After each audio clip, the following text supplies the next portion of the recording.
ಅಖಾಡ big fight ವಿಶೇಷ ಮತ್ತೆ ಮುಂದುವರಿಸ್ತಾ ಇದ್ದೀನಿ. ನನಗೆ ಗೌಡ್ರೆ, ನಂದು ಪ್ರಶ್ನೆ ಇಲ್ಲಿ, ಈಗ ಹಿಂದುಳಿದ ವರ್ಗಗಳ ಆಯೋಗ, ಈ ಆಯೋಗದ ಕಡೆಯಿಂದ ರಚಿಸಲಾದಂಥ ಒಂದು ಸಮಿತಿ ಈ ಸರ್ವೆಯನ್ನು ಮಾಡಿದೆ. ಹೌದು.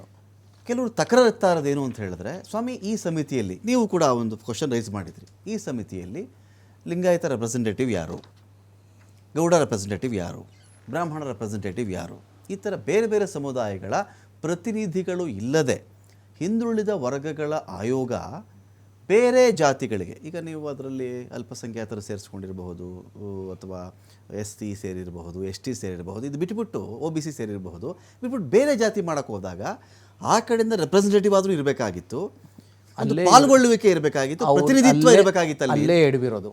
ಓಕೆ, ಈ ಕಾಂತರಾಜ್ ಸಮಿತಿ ಮಾಡಿದಾರೆ, ಬೇರೆ ಎಲ್ಲ ಜಾತಿಗಳಿಗೂ ಒಂದೊಂದು ಕಮಿಟಿಗಳು ಇದೆಯಲ್ಲ ಸರ್ ಈ ರಾಜ್ಯದಲ್ಲಿ, ಮಾಡಬೇಕಿತ್ತು. ಇವರು ಎಡವಿದ್ದ ಅಲ್ಲೇನೆ. ಓಕೆ, ಇವ್ರು ಏನು ಮಾಡಿದ್ರು, ಅತ್ಯಂತ ಹಿಂದುಳಿದ ವರ್ಗದ 6 ಜನ ಸದಸ್ಯರನ್ನ ನೇಮಿಸಿದ್ರು. ಅವ್ರು ಕೂತ್ಕೊಂಡ್ರು, ಅವರ ಥಿಂಕಿಂಗ್ ಅಷ್ಟೇ. ನೀವು ಮೋಸ ಮಾಡಿಬಿಟ್ಟಿದ್ದಾರೆ ಅಂತ ನೀವು ಹೇಳೋದು? ಸಹಜವಾಗಿ ಅವರು ಇಂಟೆನ್ಷನಲ್ಲಿ ಮೋಸ ಮಾಡಲಿಲ್ಲ ಅಂದ್ರೆ ಅವ್ರಿಗೆ ಆ ಥಿಂಕಿಂಗೇ ಇಲ್ವಲ್ಲ. ಓಕೆ, ಈಗ ನನ್ನ ಜನಾಂಗದ ಸರಿ, ಈಗ ಚಿಕ್ಕರಂಗೇಗೌಡರ ನೇತೃತ್ವದಲ್ಲೇ ಒಂದು ಸಮಿತಿ ಮಾಡಿಬಿಟ್ಟಿದ್ದಿದ್ರೆ, ನೀವು ಏಕವ್ಯಕ್ತಿ ಸಮಿತಿ ಅಲ್ವಲ್ಲ ಇದು. ಅವಾಗ ನೀವು SC ST ಗಳಿಗೆ ನೀವು ನ್ಯಾಯ ಕೊಟ್ಬಿಡ್ತಾ ಇದ್ರಿ. ಅಲ್ಲ, ಈಗ SC ST ರೆಪ್ರೆಸೆಂಟೇಟಿವ್ ಇರ್ತಾನೆ, ಓಕೆ, ಒಕ್ಕಲಿಗರು ಇರ್ತಾರೆ, ಈ ಕಡೆ ಲಿಂಗಾಯತರು ಇರ್ತಾರೆ, ಎಲ್ಲರೂ ಇದ್ದಾಗ ಅಲ್ಲಿ ಕೂತ್ಕೊಂಡು ಚರ್ಚೆ ಆಗುತ್ತೆ. ಇಲ್ಲ, ಆ ಥರ ಆಗಿಲ್ಲ, ಏಕಪಕ್ಷೀಯ ನಿರ್ಧಾರ ಇದು. ಓಕೆ, ಅತ್ಯಂತ ಹಿಂದುಳಿದ ವರ್ಗದ ವ್ಯಕ್ತಿಗಳೆಲ್ಲ ಸೇರ್ಕೊಂಡು ತಯಾರು ಮಾಡಿರುವಂತ ಒಂದು ವರದಿ ಇದು. ಸರಿ, ಈ ಸಮಿತಿದು ಬರೀ ಗಣತಿ ಮಾತ್ರ ಇತ್ತ, ಇಲ್ಲ ಶಿಫಾರಸುಗಳು ಕೊಡಬಹುದು, ಸಲಹೆಗಳು ಕೊಡಬಹುದಾಗಿತ್ತು? ಸಮಿತಿಗೆ ಗಣತಿ ಮಾತ್ರ, ಆಯೋಗಕ್ಕೆ ಶಿಫಾರಸು ಮಾಡಬಹುದು. ಓಕೆ, ಯಾವ ಆಧಾರದ ಮೇಲೆ ಮಾಡುತ್ತೆ? 7% ಕೊಡಿ, ಒಬ್ಬರಿಗೆ 8%. ಯಾವ ಆಧಾರದ ಮೇಲೆ? ಈ ಸಮಿತಿ ಕೊಟ್ಟಿರುವಂತ ವರದಿ ಮೇಲೆ. ಓಕೆ, ಸಮಿತಿ ಕೊಟ್ಟಿರೋ ವರದಿನೇ ತಪ್ಪು ಅಂತ ಈಗ ನಾವು ಹೇಳ್ತಾ ಇದೀವಿ. ಹೀಗಾಗಿ ಆಯೋಗ ಬಂದು ಶಿಫಾರಸು ಮಾಡೋದಕ್ಕೆ ಬರಲ್ಲ, ಯಾಕೆಂದ್ರೆ ಅದೇ ತಪ್ಪಿದೆಯಲ್ಲ. ಡ್ಯಾಮೇಜ್ಡ್ ರಿಪೋರ್ಟ್ ತಗೊಂಡು ಇವ್ರು ಏನು ಇದನ್ನ ಮಾಡ್ತಾರೆ? ಈಗ ಇಲ್ಲಿ ನಾವೀಗ ಇದ್ರ ನೇತೃತ್ವ ವಹಿಸ್ಕೊಂಡಿದ್ದವ್ರ ಬಗ್ಗೆ ನೀವು ಅನುಮಾನ ಪಡೋ ಥರ ಇದೆ. ಕಾಂತರಾಜು ಅವರು ಮಾಡಿದ್ರು, ಜಯಪ್ರಕಾಶ್ ಹೆಗಡೆ ಅವರು ಮಾಡ್ತಾರಲ್ಲ. ಈಗ ನಿಮ್ಮ ಪ್ರಕಾರ ಅವತ್ತು 6 ಜನ ಅವ್ರು ಇದ್ದು ಬಿಟ್ಟಿದ್ರಪ್ಪ, ಜಯಪ್ರಕಾಶ್ ಹೆಗಡೆ ಅವ್ರನ್ನ ಯಾವ ಕ್ಯಾಟಗರಿಗೆ ಸೇರಿಸ್ತೀರಿ? ಸಂಪೂರ್ಣ ನೇತೃತ್ವ ಯಾವ್ದು ಬರುತ್ತೆ? ಕರ್ನಾಟಕ ರಾಜ್ಯ ಸರ್ಕಾರ. ಕರ್ನಾಟಕ ರಾಜ್ಯ ಸರ್ಕಾರದ ಮುಖಂಡ ಯಾರು? ಸಂವಿಧಾನಾತ್ಮಕವಾಗಿ ಇವನಾದ್ರೂ ಕೂಡ ರಾಜ್ಯಪಾಲ ಆದ್ರೂ ಕೂಡ ಮುಖ್ಯಮಂತ್ರಿ ಆದೇಶದ ಮೇರೆಗೆ ಇವೆಲ್ಲ ನಡೆದಿರುತ್ತೆ. ಮುಖ್ಯಮಂತ್ರಿಯ ಕಚೇರಿಯಿಂದ ಅಥವಾ ಮುಖ್ಯಮಂತ್ರಿ ಆ ಇಲಾಖೆ ಸಂಬಂಧಪಟ್ಟಂತ ಸರಿಯಾದ ಗೈಡ್ಲೈನ್ಸ್ ಬಂದಿದ್ರೆ ಈ ತಪ್ಪುಗಳಾಗ್ತಿರ್ಲಿಲ್ಲ. ಮೂಲತಃ ಅಲ್ಲಿ ಬಂದಿರುವಂತ ಗೈಡ್ಲೈನ್ಸ್ಗಳು, ಮಾರ್ಗಸೂಚಿನೇ ತಪ್ಪಿರುವಾಗ ಆ ಸಮಿತಿನ ನೇಮಕ ಮಾಡೋದು. ಸಮಿತಿಯಲ್ಲಿ 6 ಜನ ಅವೆಲ್ಲ ಒಂದೇ ಕಡೆ ಅವರು ಇದ್ರು ಅಂತ ನೀವು ಹೇಳೋದಾದ್ರೆ, ಕಾಂತರಾಜ್ ಸಮಿತಿನೇ ಅಂದ್ಕೊಂಡ್ಬಿಡೋಣ, ಆಯ್ತು, yes for argument sake. Jayaprakash Hegde ಅವ್ರನ್ನ ಎಲ್ಲಿಗೆ ಸೇರಿಸ್ತೀರಿ ನೀವು? ಇದೇ ಕಮಿಟಿಯ ಮುಂದುವರೆದ ಭಾಗವಾಗಿ ಈಗ ಜಯಪ್ರಕಾಶ್ ಕಮಿಟಿಗೂ ನನಗೆ ತಿಳಿದಿರೋ ಪ್ರಕಾರ ಜಯಪ್ರಕಾಶ್ ಹೆಗಡೆಗೂ ಈ ಕಮಿಟಿಗೂ ಸಂಬಂಧವೇ ಇಲ್ಲ. ಓಕೆ, ಕಾಂತರಾಜ್ ಒಂದು ಶಾಶ್ವತ ಹಿಂದುಳಿದ ವರ್ಗದ ಆಯೋಗದ ಅಧ್ಯಕ್ಷ ಆಗಿದ್ರು. ಅವರಾದ್ಮೇಲೆ ಜಯಪ್ರಕಾಶ್ ಹೆಗಡೆ ಬಂದ್ರು. ಕಾಂತರಾಜ್ ಅವರ ಕಾಲಘಟ್ಟದಲ್ಲಿ ಈ ಸಮಿತಿ ಆಯ್ತು. ಆ ಸಮಿತಿಗೆ ಒಂದು 6 ಜನ ಸದಸ್ಯರನ್ನ ತಗೊಂಡ್ರು.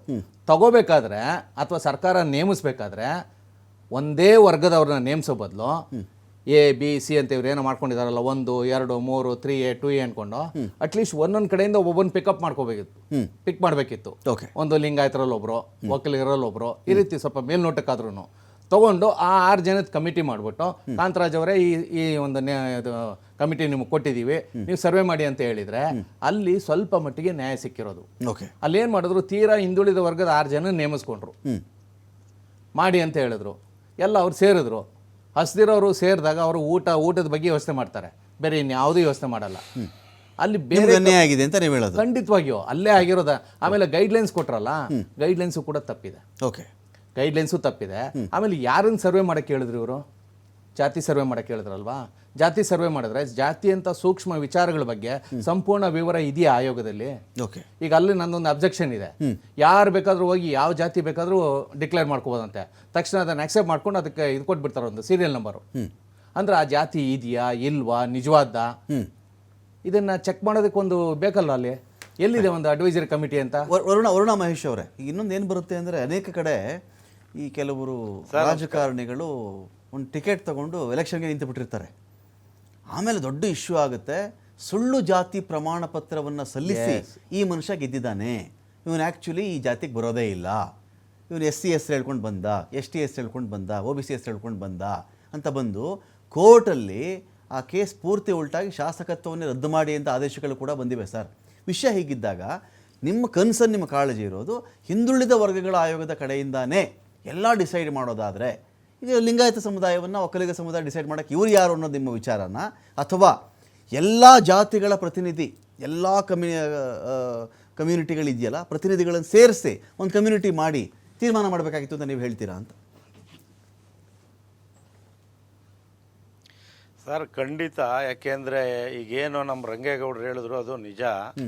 ಎಲ್ಲ ಜಾತಿಯ ಜನಾಂಗ ಸುಮಾರು ಈಗ ಮಾಡಿರ್ತಕ್ಕಂಥದ್ದು ಮುಸ್ಲಿಂ ಆಗ್ಬೋದು, ಲಿಂಗಾಯತ ಆಗ್ಬೋದು, ಒಕ್ಕಲಿಗರಾಗ್ಬೋದು, ಕುರುಬಾಸ್ ಆಗ್ಬೋದು, ಬಣಜಿಗ ಆಗ್ಬೋದು, ಕ್ರಿಶ್ಚಿಯನ್ ಆಗ್ಬೋದು, ಪರಿಶಿಷ್ಟ ಪಂಗಡ ಆಗ್ಬೋದು, ಎಲ್ಲ ಹಲವಾರು ಉಪ ಜಾತಿಗಳಿದೆ. ಅದು ಎಲ್ಲ ಜಾತಿಯವ್ರನ್ನೂ ಇವ್ರನ್ನೂ ಸೇರ್ ಮಾಡಿಲ್ಲ.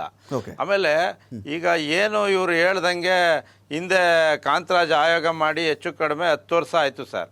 10 ವರ್ಷ ಆದಮೇಲೆ ಮತ್ತೆ ಇವಾಗ ಜಯಪ್ರಕಾಶ್ ಹೆಗಡೆಯವರು ಅದಕ್ಕೆ ಸೇರಿಕೊಂಡು ಇವೆಲ್ಲ ತಯಾರು ಮಾಡ್ತಾರೆ ಅಂದರೆ ಇದು ಎಷ್ಟರ ಮಟ್ಟಕ್ಕೆ ಸರಿ ಇದೆ ಇಲ್ಲ, ಸಾಧಕ ಬಾಧಕಗಳನ್ನ ಚರ್ಚೆ ಮಾಡಿ ಮುಖ್ಯಮಂತ್ರಿಗಳು ಟೆಕ್ನಿಕಲ್ ಆಗಿ ಮಾಡ್ತಾ ಇದ್ದೀರಾ, ಏನು ಯಾವ ರೀತಿ ಇದೆ ಎಲ್ಲನೂ ಕೇಳಬೇಕು, ಯಾವ ಜಾತಿಗೂ ಅನ್ಯಾಯ ಆಗಬಾರ್ದು ಅಂತ. ಈಗ ನಾನು ಹೇಳೋದು ಸರ್, ಈಗ ರಂಗೇಗೌಡರು ಹೇಳ್ದಂಗೆ ಇದು ಮಾಡಿರ್ತಕ್ಕಂಥದ್ದೇ ಈ ಜಾತಿ ಸಮೀಕ್ಷೆ ತಪ್ಪು. ಮತ್ತು ಅವ್ರು ಹೇಳ್ದಂಗೆ ಈಗ ನಮ್ಮಲ್ಲಿ ಎರಡು ಭಾಗ ಇವಾಗ ಮಾಡಿದ್ದಾರೆ. ಈ ಹಿಂದೆ ಏನಾಗಿದೆ, ವಿವಿಧ ಪಂಗಡಗಳಲ್ಲಿ ಜಾತಿಲಿ ಈಗ ಏನಾಗಿದೆ ಅಂದರೆ ಜೇಡ ಜಂಗಮ ಅಂತ ಏನು ಬಂತು, ಬೇಡ ಜಂಗಮ, ಅವ್ರು ರಿಸರ್ವೇಷನಿಂದ ಹೋಗಿ ಎಲೆಕ್ಷನ್ ನಿಂತ್ಕೊಳ್ಳೋಂಥದ್ದು, ಇನ್ನೊಂದು ಕೆಟಗರಿ ತೊಗೊಂಡು ಒಂದು ಕೆಲ್ಸಕ್ಕೆ ಸೇರ್ಕೊಳ್ಳೋಂಥದ್ದು. ನಮ್ಮಲ್ಲೇ ಡಿವೈಡ್ ಯಾಕಾಯ್ತದೆ ಅಂದರೆ ನಾವು ಯಾರು ಒಗ್ಗಟ್ಟಾಗಬಾರ್ದು. ನಾವು ಯಾರು ಜನಸಂಖ್ಯೆ ಜಾಸ್ತಿ ಇದ್ದೀವಿ ಅನ್ನೋದಾದರೆ ಇವರು ಮುಂದೆ ರಾಜಕೀಯವಾಗಿ, ಶೈಕ್ಷಣಿಕವಾಗಿ, ಆರ್ಥಿಕವಾಗಿ ಬೆಳೀತಾರೆ ಅನ್ನೋ ಕಾರಣಕ್ಕೋಸ್ಕರ ಇದನ್ನ ಡಿವೈಡ್ ಮಾಡಿ ಬೇರೆ ರೀತಿಲಿ ನಿಮಗೆಲ್ಲ ಒಂದು ರಿಸರ್ವೇಷನ್ ಸಿಕ್ಕಿದ್ರೆ ನಿಮ್ಗೆ ಇದಾಗುತ್ತೆ ಅಂತೇಳಿ ಕೇವಲ ಒಂದು 8-10 ಕೆಟಗರಿಗೆ ಬಂದಂಥ ನಮ್ಮ ಉಪ ಪಂಗಡಗಳಲ್ಲೇ ಕೆಲವ್ರಿಗೆ ಆ ರೀತಿ ಮಾಡಿದ್ದಾರೆ, ಅದು ಹೋಗಿದ್ದಾರೆ ಕೆಲವರು. ನಾನು ಅನ್ನೋದು ಒಟ್ಟಾರೆಯಾಗಿ ನೀವು ಯಾಕೆ ಡಿವೈಡ್ ಮಾಡಿದ್ದೀರಾ ಎರಡು ಭಾಗವಾಗಿ, ಎಲ್ಲರನ್ನು ಒಟ್ಟಿಗೆ ತಗೊಂಡು ಹೋಗ್ಲಿಕ್ಕೆ ಅವಕಾಶ ಕೊಡಿ ಅನ್ನೋದು ನಾನು ಒತ್ತಾಯ ಮಾಡ್ತೀನಿ ಸರ್. ರಾಜ್ಯಕ್ಕೆ ಈಗ ನಮ್ಮಲ್ಲಿ ಸರ್ ಬಡವ್ರು ಎಷ್ಟು ಜನ, ಚಾಮರಾಜನಗರದಿಂದ ಸರ್ ಮೈಸೂರಿಗೆ ಸುಮಾರು ಜನ ವೀರಶೈವ ಲಿಂಗಾಯತರುಗಳು ಟ್ರೈನಲ್ಲಿ ಬರ್ತಾರೆ. ಹಾಗಾದ್ರೆ ಅವ್ರು ಯಾರು ಹಿಂದುಳಿದ ವರ್ಗಕ್ಕೆ ಸೇರಲ್ವಾ ಸರ್? ಅವ್ರು ಯಾರು ಬಡವರಲ್ವಾ ಸರ್? ಅವ್ರು ಯಾರು ಕೂಲಿ ಕಾರ್ಮಿಕರಲ್ವಾ ಸರ್? ಈ ರೀತಿ ಎಲ್ಲ ಜಿಲ್ಲೆಯಲ್ಲೂ ಕೂಡ ಬಡವರಿದ್ದಾರೆ, ಕೂಲಿ ಕಾರ್ಮಿಕರಿದ್ದಾರೆ, ಅವ್ರ ಮಕ್ಕಳುಗಳಿದ್ದಾರೆ. ಇವತ್ತು ಕೆಲಸ ಸಿಗ್ತಾ ಇಲ್ಲ ಸರ್. ನಮ್ಗೇನು ಕೆಲಸ ಸಿಗ್ತಾ ಇಲ್ಲ ಅಂದರೆ ನಾವು ಮೇಲ್ವರ್ಗದವರು, ನಮ್ಗೆ ರಿಸರ್ವೇಷನ್ ಇಲ್ಲ. ಇವ್ರು ಮಾತ್ರ ರಿಸರ್ವೇಷನ್ ತಗೋತಾರೆ, ಕೆಲವ್ರು ಬೇಕಾದವ್ರು ಕೊಡ್ತಾರೆ. ವೀರಶೈವ ಲಿಂಗಾಯತರುಗಳು ರಿಸರ್ವೇಷನ್ ತಗೊಳ್ಳೋದು ಬೇಡವಾ? ಹಿಂದುಳಿದ ಚೆನ್ನಾಗಿರೋರ್ಗೆ ಬೇಡ, ಅಟ್ಲೀಸ್ಟು ಭಾಳ ಬಡತನದಿಂದ ಬೆಳೆದು ಇರ್ತಕ್ಕಂಥ ಜನರಿಗಾರು ನೀವು ಅನುಕೂಲ ಮಾಡಿಕೊಡಿ, ಅವ್ರು ಬೆಳೀಲಿ. ಅವರು ಕೂಡ ಈ ರಾಜ್ಯದ ಮತದಾರರು, ಈ ಭಾರತ ದೇಶದ ಪ್ರಜೆ ಅಲ್ವಾ sir? Thank you Varuna Mahesh ಅವರೇ. ಸಾಕಷ್ಟು ಮಾತಾಡಿದ್ರಿ. ನಿಮಗೆ ಸಮಯಾವಕಾಶ ಜಾಸ್ತಿ ಇಲ್ಲ. Thank you so much Varuna Mahesh ಅವರೇ. Thank you Talakadu ಚಿಕ್ಕರಂಗೇಗೌಡ್ರೆ.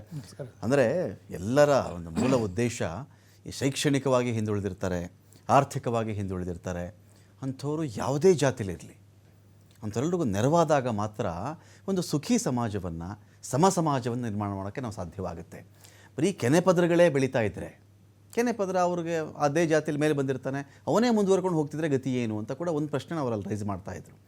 ಸಮಾಜ ನಿರ್ಮಾಣದ ಕನಸು, ಸಾಮಾಜಿಕವಾಗಿ ನಾವು ನ್ಯಾಯ ಕೊಡ್ತೀನಿ, ಸಾಮಾಜಿಕ ನ್ಯಾಯ ಕೊಡ್ತೀವಿ ಅಂತ ಬಂದಾಗ ಬಹುಶಃ ಈ ಓರೆಕೋರೆಗಳನ್ನು ಯಾವತ್ತಿಗೇನಾಗಿದ್ದು ಬಿಟ್ಟುಬಿಡೋಣ. ನಾವು ಈ ಓರೆಕೋರೆಗಳನ್ನು ಈ ಜಾತಿ ಗಣತಿ ಸರಿಪಡಿಸುತ್ತಾ ನೋಡೋಣ. ಇದ್ರ ಬಗ್ಗೆ ಮತ್ತೊಮ್ಮೆ ಜಾತಿ ಗಣತಿಗೆ ಆದೇಶ ಬರುತ್ತಾ, ವೆಯ್ಟ್ ಮಾಡೋಣ. ವಿಶೇಷ ಅಧಿವೇಶನ ಕರೆದಾಗ ಈ ಒಂದು ಕನ್ಸರ್ನ್ ಕೂಡ ರೈಸ್ ಆಗುತ್ತಾ, ವೆಯ್ಟ್ ಮಾಡೋಣ.